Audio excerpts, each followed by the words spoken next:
What's going on, guys? Back with another reaction video.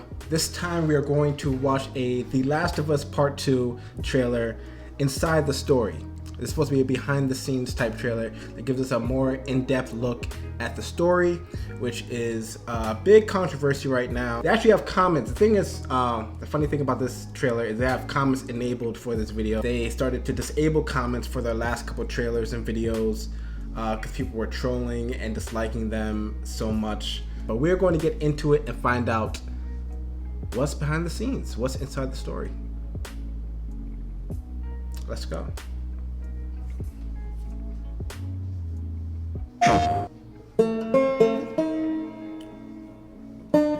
For The Last of Us Part 2, we're hoping to create a story that makes a commentary about the cycle of violence and how acts can beget other acts and show all the different aspects that can come out of it. Not necessarily good or bad, just the different consequences of one's actions.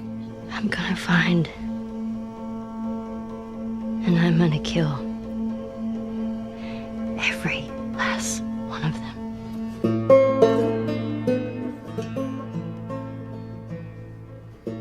I've heard a lot of people say, why make a sequel to The Last of Us? I didn't even hear the full pitch of the game, but just like the outline of what Neil was wanting to do with this game, I realized, oh, this is something we have to make. This isn't even an option. There's absolutely more to do here.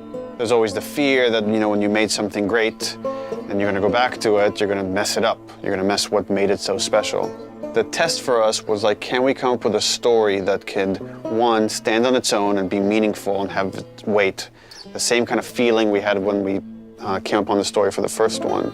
But also now, because it's part 2, it has to be additive. It has to take the first one into consideration. And if you played both, then you get like a bigger narrative. The thing that Neil really cared about, that the studio really cared about, is honoring Ellie and Joel specifically, and their journey as characters. What is the honest next steps that they would take? What are the truest moves that we could see them do? The Last of Us 2 expands on the first game, both in the relationship between Ellie and Joel, the relationships that we see Ellie having, and just the greater world that we're in, and we see more of it. It's a genre story about this infection that turns people into these crazy monster-like humanoids. The core of it is about these really intimate, intense relationships. At the start of the game, Ellie is 19. She is living in a safe, secure community. We're coming in, 25 years after the outbreak. And you, as Ellie, live in Jackson, which is this kind of somewhat tranquil town in this really messed up reality. She has real community now. She has people who love and care for her, willing to sacrifice for her. Joel is also very settled down. He's now part of a town. He's no longer a smuggler. Actually, the town relies on this guy that is a very capable killer, and that's something these towns in this world need. Dina, where are you? And then Jackson and Ellie are shaken by a violent event.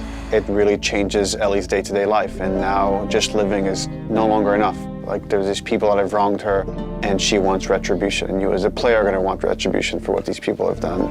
And then you go off on this journey that leads you to Seattle, where now you're like stuck in the city that has these warring factions, and they're both fighting over the spoils of Seattle, and you're stuck there in the middle looking for this very specific group that has wronged you.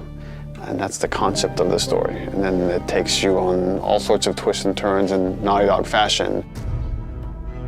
I know even within the studio, we've had a lot of philosophical arguments about some of the events and what happens in the game, and I think in this one might be more divisive than the first game in a very kind of exciting way that I think it raises those interesting philosophical questions and asks the players to interpret some of the material that's there and see where they stand on those questions.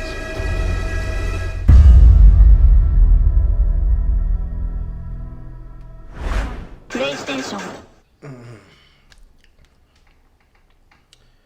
Very interesting. Very interesting. They still didn't reveal a whole bunch of information. I feel like this trailer came out for more so damage control for what the leaks and rumors did for the publicity for the game. I'm still hopeful for the game. I still think it's definitely going to be a lot different than the first one.